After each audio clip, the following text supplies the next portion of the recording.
Halo anak-anak semua, Assalamualaikum warahmatullahi wabarakatuh.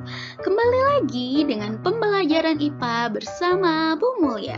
Pada pembelajaran kita kali ini, kita akan membahas mengenai perubahan akibat suhu pada bab 4 pertemuan 3 bersama dengan Bu Mulia. Oke, ditonton sampai habis ya videonya anak-anak, jangan di-skip. Oke, di sini Ibu punya gambar nih. Ibu punya gambar rel kereta api.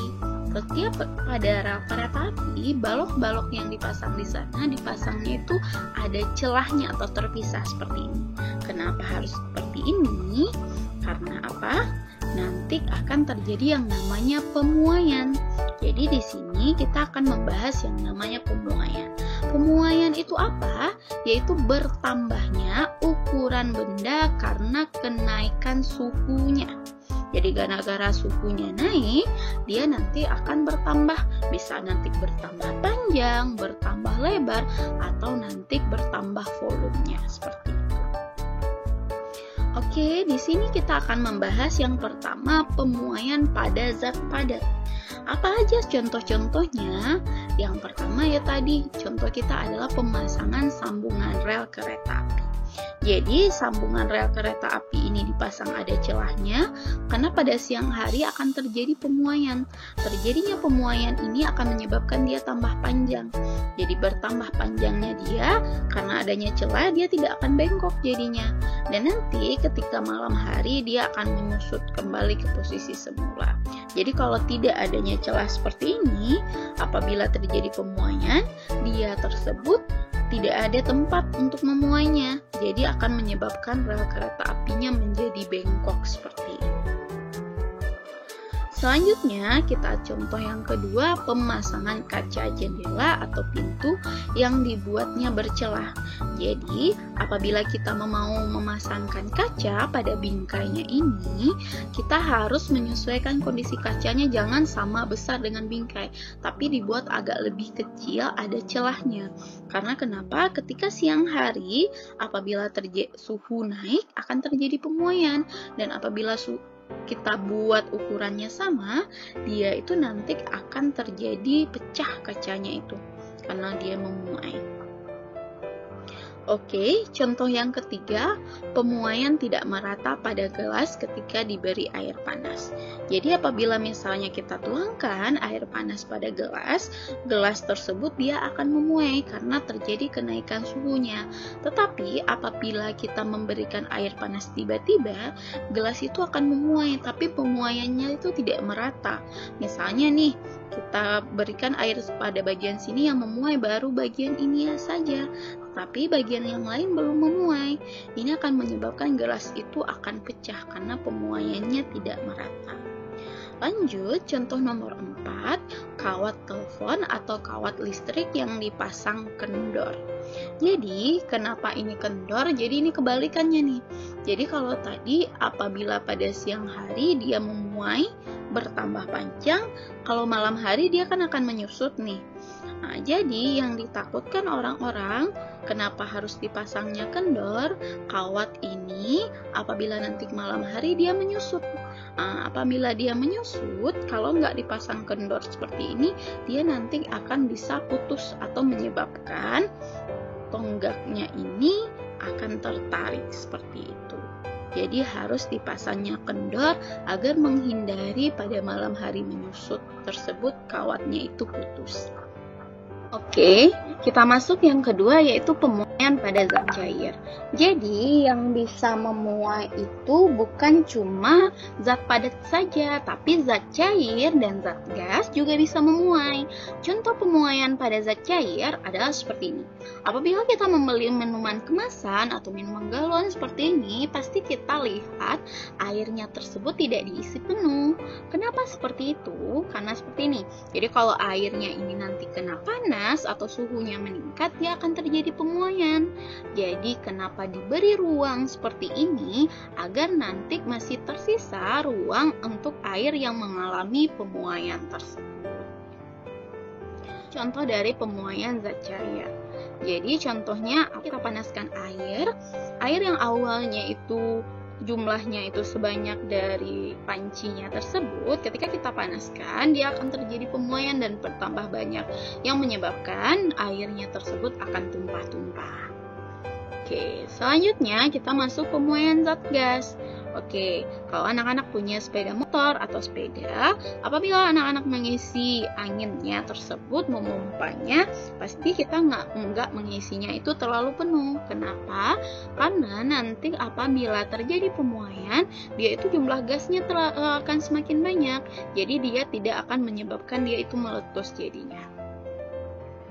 Makanya diisinya itu tidak terlalu penuh seperti itu, tidak terlalu kencang. Ini contoh pemuaian pada zat gas. Jadi di sini disediakan dua jenis air panas dan air biasa. Jadi nanti akan dimasukkan balon yang telah ditempelkan pada botol sebelumnya. Di sini kita akan melihat apabila balon yang awalnya itu masih belum ada udara, ketika kita masukkan ke dalam air panas, dia udaranya yang masih sedikit di sana akan memuai dan balonnya tersebut akan terisi dengan udara. Jadi di sana menunjukkan adanya terjadi pemuaian. Selanjutnya, apabila kita masukkan ke air dingin kembali, suhu pada balon tersebut lama-lama menurun. Dan ini nanti akan menyebabkan balon tersebut menjadi menyusut jadinya. Jenis pemuaian pada zat padat. Jadi yang pertama ada yang namanya pemuaian panjang. Pemuaian panjang yaitu bertambahnya ukuran panjang suatu benda karena menerima kalor atau panas.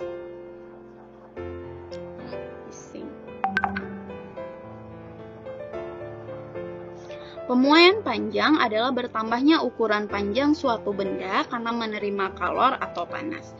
Jadi ini contohnya, ibu punya sebuah batang besi, sebelum ibu panaskan panjangnya segini. Setelah nanti dipanaskan, dia akan bertambah panjang. Inilah yang disebut dengan pemuaian. Panjang sebelum dipanaskan itu kita sebut dengan L1. Kenapa disebut dengan L? Karena panjang itu dalam bahasa Inggris adalah long. Jadi diambil singkatannya jadi L. L1 maksudnya L yang pertama, seperti itu. Dan panjang yang sesudah dipanaskan itu disebut dengan L2 atau panjang akhir kita sebutnya. Dan perbedaan panjang antara mereka berdua sebelum dipanaskan dan sesudah dipanaskan itu disebutnya dengan delta L. Jadi segitiga ini kita baca dengan delta ya. Jadi ini delta L atau perubahan panjang. Pemuaian panjang dipengaruhi oleh berbagai hal. Yang pertama panjang awal dari benda yaitu L1. Yang kedua adalah perubahan suhu. Nah, perubahan suhu ini disebut dengan delta T. Tadi ada yang namanya delta L untuk perubahan panjang, kalau ini delta T untuk perubahan suhu. Kenapa dilambangkan dengan T? Karena suhu dalam bahasa Inggris itu disebut nanti term kan? Atau anak-anak ingat aja termometer, termo. Jadi T-nya ini singkatan dari suhunya ini. Jadi perubahan suhu adalah delta T. Jadi delta ini artinya sesuatu untuk perubahan. Yang ketiga ada yang namanya koefisien muai panjang bahan. Atau ini dilambangkan dengan alfa. Jadi ini bacanya alfa ya. Oke, koefisien muai panjang itu apa? Jadi koefisien muai panjang dipengaruhi oleh jenis bahannya. Apa misalnya kita nanti melihat ada besi, ada nanti tembaga, kuningan, nanti akan berbeda koefisien muai panjangnya. Alat yang digunakan untuk menyelidiki pemuaian benda padat yang berbentuk batang namanya tuh Musenbrock. Jadi alatnya itu bentuknya seperti ini. Ini akan kita taruh beberapa macam batangan logam yang nanti akan kita panaskan. Kemudian dia akan memuai. Dari pemuaian itu yang akan kita lihat dari jarum yang ada berapa tingkat pemuaian berbagai jenis benda. Itulah yang disebut dengan koefisien muai panjang. Jadi ini adalah contoh praktikum menggunakan alat Musenbrock tersebut, dan di sini kita menaruh berbagai jenis logamnya tersebut. Di sini kita gunakan spiritus. Spiritus itu sejenis kayak minyak tanah ya, jadi nanti bisa untuk menyalakan api. Di sini kita taruh batangan logamnya tersebut. Nah, apabila batangan logamnya ini dipanaskan, dia ini lama-lama akan memuai. Memuainya batangan logam ini akan menaikkan jarumnya ini. Nah, tetapi naiknya jarumnya ini akan berbeda tergantung jenis logamnya. Jadi ada logam yang tertentu lebih cepat memuai, dia nanti jarumnya lebih cepat tinggi dibandingkan jarum yang lainnya. Apabila kita lihat, kita bisa mendapatkan hasilnya seperti ini dari pengujian kita dengan menggunakan Mosenbrock tersebut. Dari hasil percobaan yang dilakukan pada 3 batang logam, jadi dihasilkan pada awalnya sebelum dipanaskan, jarum yang ada pada logam itu menunjukkan angka 0, semuanya angka yang di bawah. Tetapi ketika sudah dipanaskan, ada yang jarumnya itu tinggi dan ada juga jarumnya itu yang rendah. Ini menunjukkan pemuaian pada logam-logam tersebut berbeda-beda tergantung jenis dari logamnya itu masing-masing. Jadi kalau misalnya kita lihat, inilah jenis-jenis logam yang dilakukan percobaan tersebut. Ada tembaga, baja, dan aluminium. Jadi kalau yang di sini yang paling rendah itu adalah baja. Berarti baja ini yang paling susah sekali memuai. Dan yang paling tinggi itu adalah aluminium. Jadi aluminium itu yang paling mudah sekali untuk memuai. Nah, kalau untuk angka-angkanya sendiri, kalau untuk tembaga adalah 0,000017. Ini kenapa angkanya ini banyak banget nolnya dan ini berkoma? Karena yang namanya pemuaian itu terjadinya sangat kecil, dan kalau misalnya kita lihat sekilas pun nggak akan kelihatan. Ini hanya bisa dilihat dengan alat tadi, seperti alat Mosenbrock kecil. Inilah yang kita sebut dengan koefisien muai logam atau yang dilambangkan dengan alfa. Di sini rumus pemuaian panjang atau pertambahan panjang delta L ini dinyatakan rumusnya seperti ini. Delta L sama dengan alfa, ini alfa ya, kali L1 dikali dengan delta T. Keterangannya di sini yang pertama delta L itu tadi adalah delta ini artinya perubahan atau pertambahan ya. Jadi L ini long tadi, panjang. Jadi delta L pertambahan panjang. Dan satuannya di sini dalam meter. Selanjutnya ada yang namanya alfa. Ini adalah koefisien muai panjang. Ini bisa nanti dia itu langsung diketahui dari soalnya. Selanjutnya ada yang namanya L1, long 1 atau panjang awal, panjang yang pertama mula-mula.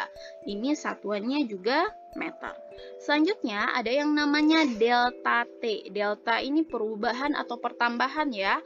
T ini untuk termo atau suhu. Jadi perubahan suhu. Ada rumus selanjutnya, ada namanya rumus L2. Sama dengan L1 ditambah dengan delta L.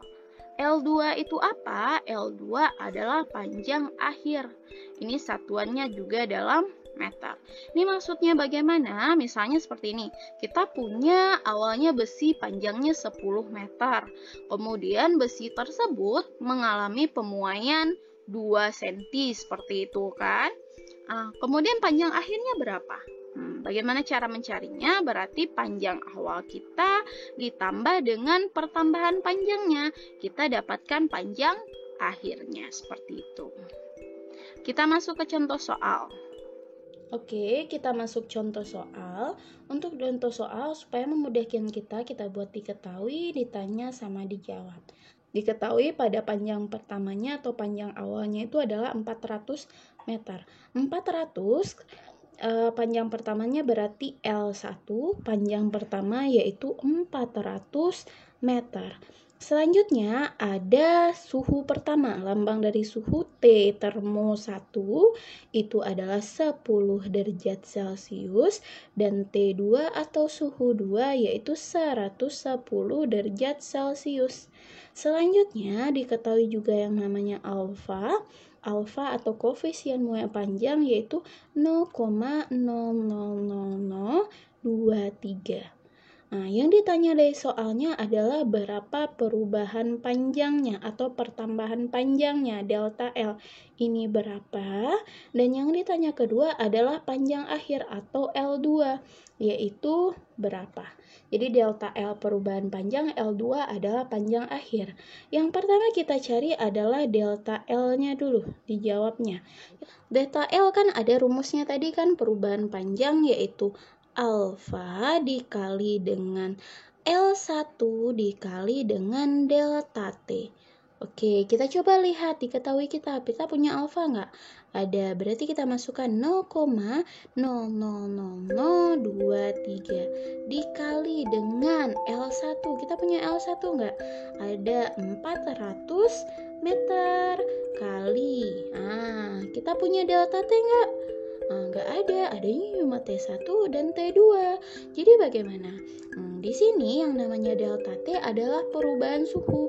Yang namanya perubahan berarti nanti perbedaan suhu mereka berdua antara yang awal sama yang akhir. Gimana cara kita mencarinya? Delta T itu sama dengan T2 kita kurangi dengan T1. T2-nya berapa nih? T2-nya 110 derajat Celcius dikurangi T1-nya berapa? 10 derajat Celcius. Ini hasilnya berapa? 100 derajat Celcius. Kita udah dapat yang namanya delta T.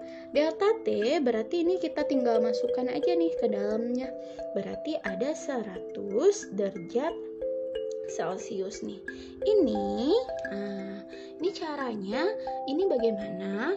Kalau misalnya kita punya 0 di belakang koma seperti ini, tapi masih ada angkanya kayak gini di paling belakangnya, selain angka 0 yang ini nih, yang ada 4 buah ini adalah utang namanya. Jadi utang kita.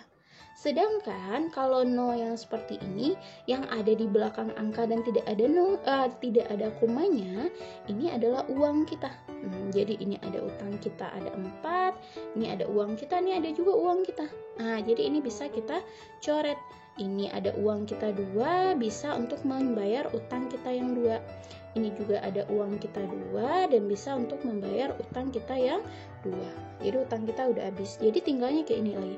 0,23 dikali 4 meter dikali 1. Ya, nanti Celciusnya ini udah hilang, jadi nanti Ibu jelaskan. Oke, ini tinggal kita kalikan saja.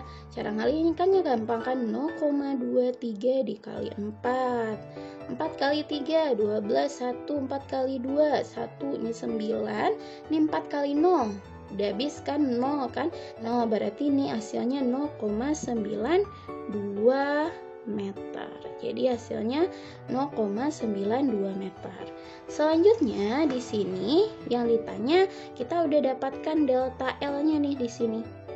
Ini ada delta L. Yang ditanya adalah L2. L2 juga ditanya. L2 rumusnya apa tadi? L1 ditambah dengan delta L. L1-nya berapa? L1-nya kita punya ini kan 400 meter ditambah dengan 0,92 meter. Ini gimana cara nambahkannya nih? Belajar kayak gini. 400 itu kalau dijadikan berkoma jadinya 400,0. Jadi berapapun angka kalau dijadikan berkoma jadinya angka tersebut di koma 0.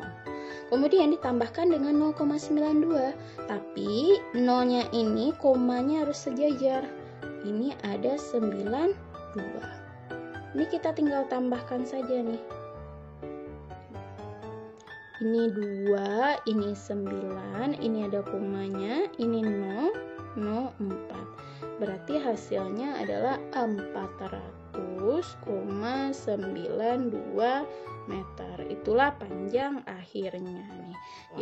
Diketahuinya tersebut kita buat tadi, dia itu dikatakannya bahwa panjang awal itu 100 meter. Jadi panjang itu lambangnya panjang awal L1 yaitu 100 meter.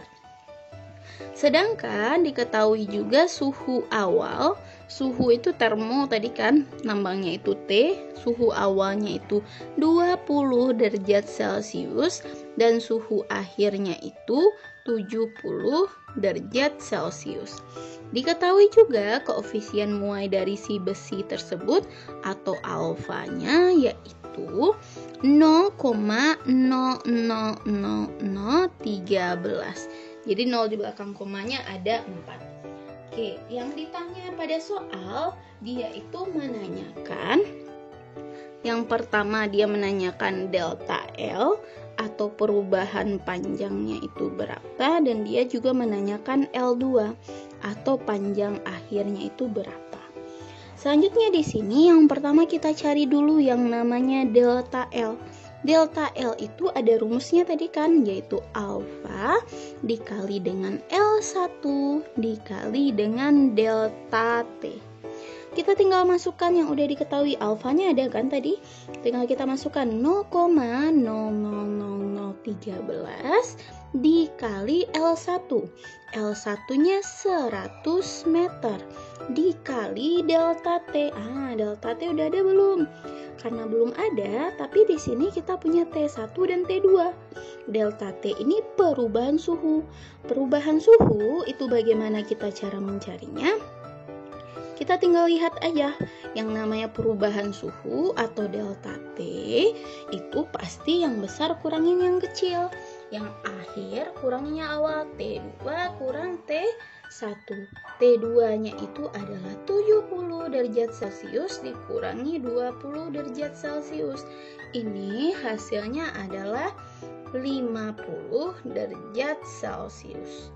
Ini tinggal kita masukkan 50 derajat Celciusnya di sini.